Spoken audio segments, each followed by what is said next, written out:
நம்முடைய சித்தர்கள் எல்லோருக்கும் வந்து கொண்டிருக்கின்றார்கள். பெரிய அருளாசி கிடைக்கும்.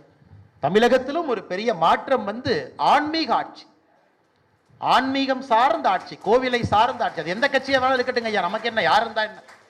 ஆன்மீகத்தை சார்ந்து கோவிலுக்கு மரியாதை கொடுத்து ஞான குருக்களுக்கு குருமார்கள். நீங்க நம்ம பாருங்க, நாம் சொல்லுவோம் நம்முடைய காலத்தில் ஒரு சன்னியாசி முற்றிலும் துறந்து விட்டு இந்த ஆடையை ஒரு சன்னியாசி அணிந்திருக்கிறாருன்னா ராஜாவாக இருந்தாலும் சன்னியாசிக்கு முன்னாடி தரையில தான் உட்காரம்.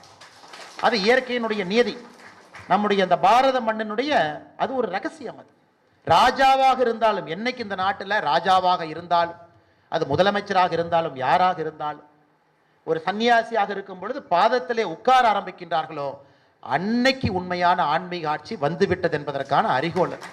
நிச்சயமாக அது நடக்கும் என்கின்ற நம்பிக்கையோடு இங்கே வந்திருக்கக்கூடிய எல்லா பெரியவர்களுக்கு மற்றும் ஒரு முறை என்னுடைய சிரம் தாழ்ந்த வணக்கங்களை தெரிவித்து, சாக்த ஸ்ரீ பஞ்சலிங்கேஸ்வர சுவாமிகள் அவருடைய 31வது ஜெயந்தி விழா இந்த குரு பௌர்ணிமால உங்களோடு சேர்ந்து பக்தனாக இங்கே வந்து அவருடைய ஆசீர்வாதத்தை பெற்றுக்கொண்டு நல்ல ஒரு தமிழகத்தை, நல்ல ஒரு பாரதத்தை, சனாதன தர்மத்தை காப்பதற்கு உங்களோடு சேர்ந்து நானும் உறுதி பூண்டு இங்கிருந்து செல்லுகின்றேன் என்று சொல்லி வாய்ப்பு கொடுத்த எல்லா நல்ல உள்ளங்களுக்கும் என்னுடைய நெஞ்சார்ந்த நன்றிகளை, வணக்கங்களை தெரிவித்துக் கொள்கின்றேன். நன்றி, வணக்கம்.